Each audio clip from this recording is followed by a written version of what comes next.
Hello everyone. I welcome you all to the lecture series of organizational behavior. The program is BBA and course code is BBAF1009. So the first lecture is Evolution of Management, Classical Theory from Unit 1. Now let's look at the two important events in the evolution of management. So in 1776, Adam Smith, the famous economist of classical era, published his book The Wealth of Nations. There he mentioned how dividing the work according to specialization would increase the productivity of the employees. Second important event is Industrial Revolution, where factory system was introduced. Managers who were running these factories needed formal theories which would guide them in running these organizations successfully.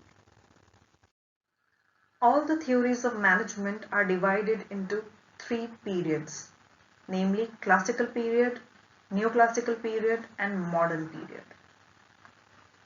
Now, classical period saw the emergence of administrative theory given by Henry Fayol, scientific management given by F.W. Taylor, and theory of bureaucracy given by Max Weber.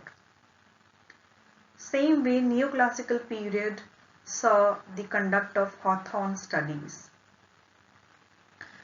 And modern period, we have systems theory, contemporary theory of management.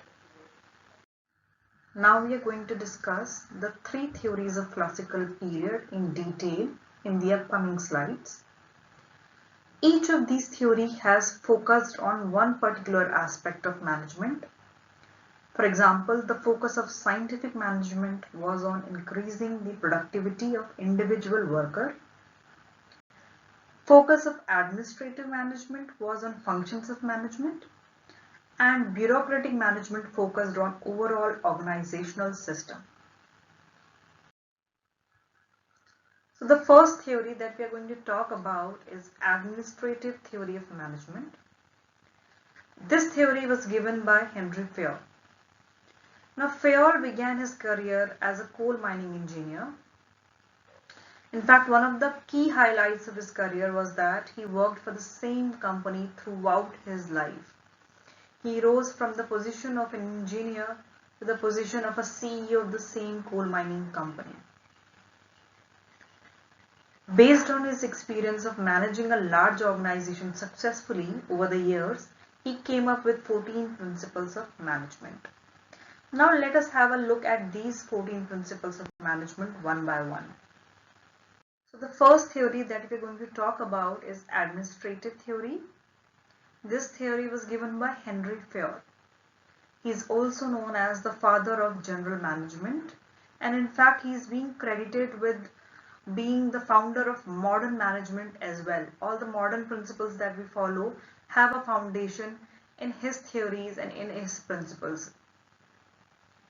So Fayol began his career as a coal mining engineer.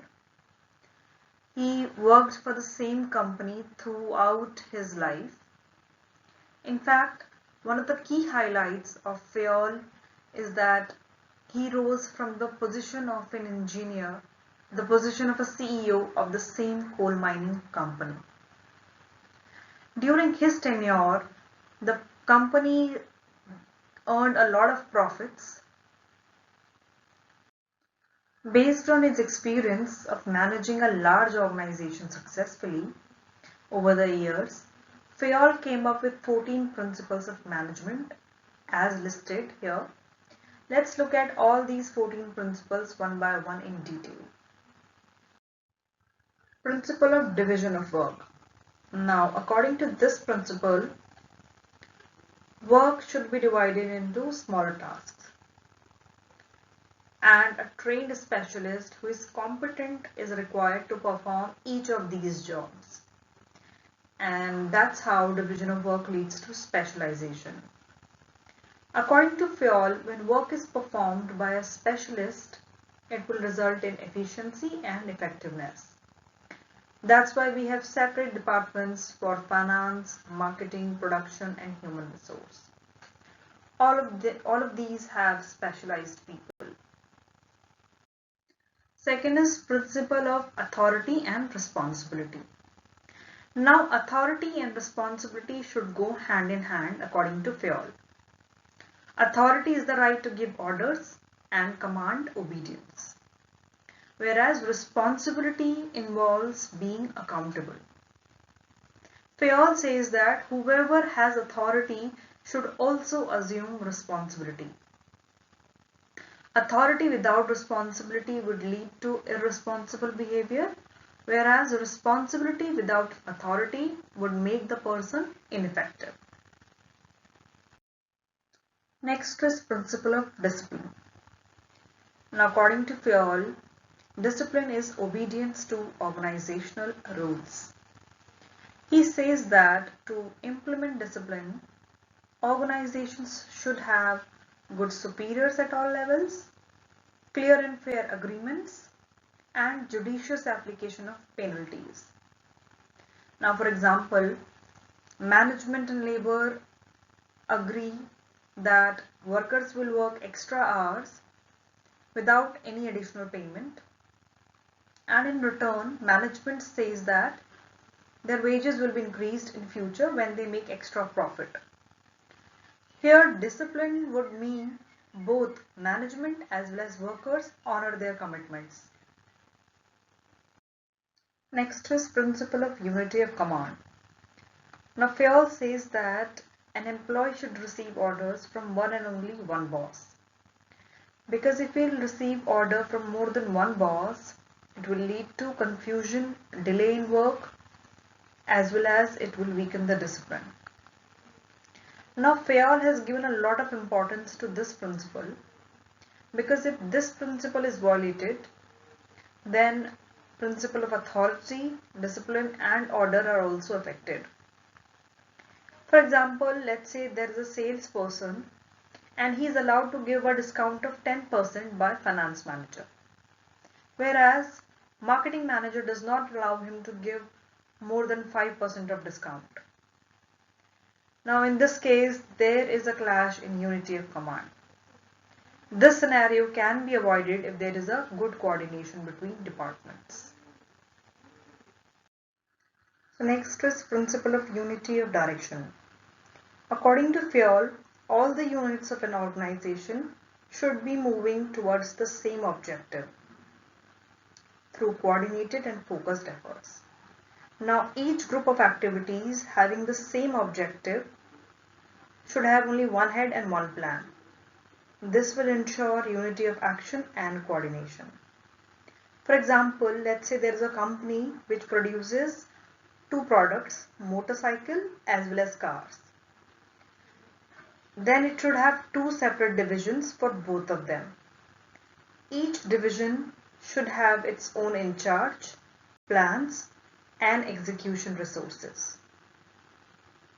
Fayol says that on no account should the working of these two divisions overlap.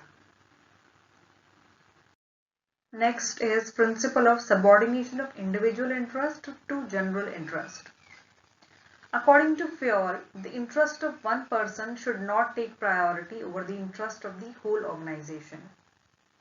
Now in an organization, there are two types of interest involved: the individual interest of the employees and the general interest of the organization.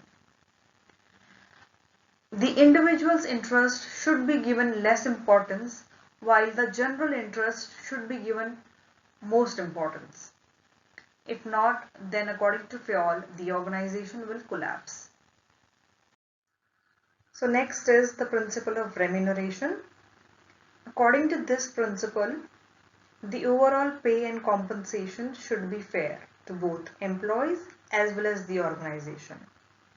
He says that employees should be paid fair wages, which would give them at least a decent standard of living. And the remuneration has to be fair to the organization as well. So at the same time, it should be within the paying capacity of the company. Because if it is not within the paying capacity of the company would not be able to sustain the expenses in the long run. So in other words, remuneration should be just and equitable.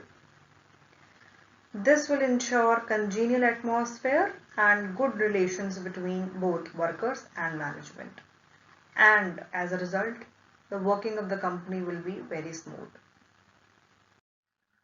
Next is the principle of centralization. Now, centralization means concentration of decision-making authority. And when the same authority is dispersed among people, it is known as decentralization. Now, according to Fayol, there has to be a balance between centralization and decentralization in the organization. The degree of these will depend upon the circumstances in which company is working. For example, in large organizations, we usually find more decentralization, and smaller organizations do not practice much of decentralization. Another example would be our panchayat system. So panchayat have been given powers to decide and spend funds granted to them by the government for the welfare of the villages. This is decentralization at the national level.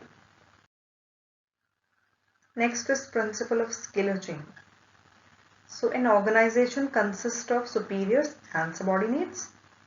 The formal line of authority from highest to lowest ranks is what is known as scalar chain. According to Fayol, an organization should have a chain of authority and communication should run top to bottom and followed by managers and the subordinates. Next is principle of order. According to Fayol, people and material must be at suitable places. This will lead to increased efficiency. So basically what Fayol says is that everything and everyone should be at place. So basically it means orderliness. He says that if there is a fixed place for everything and it is present there, then there will be less hindrance in the activities of the business. This will lead to increased productivity as well as increased efficiency. Next is principle of equity. Now according to this principle, employees should be treated as fairly as possible. So basically this principle emphasizes kindliness and justice behavior of managers towards employees. He says that common sense and experience are needed to ensure fairness to all employees. This will ensure loyalty and devotion of employees towards their managers. Now, this does not mean that Fayol rules out force.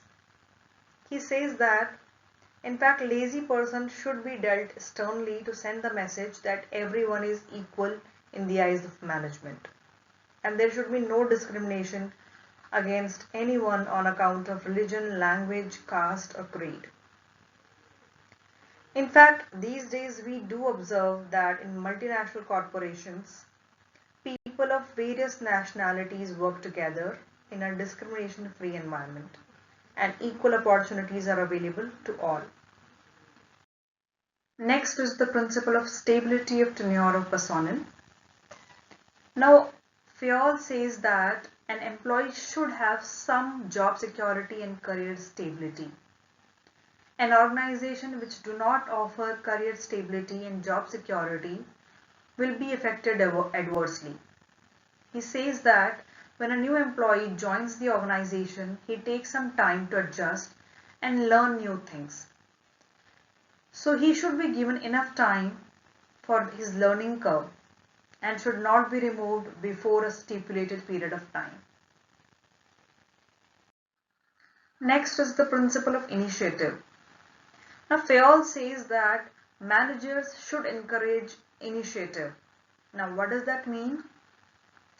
He says that employees should be encouraged to suggest new ideas and new methods of doing work. But employees will only be able to do so when managers develop trust, and create an atmosphere of understanding.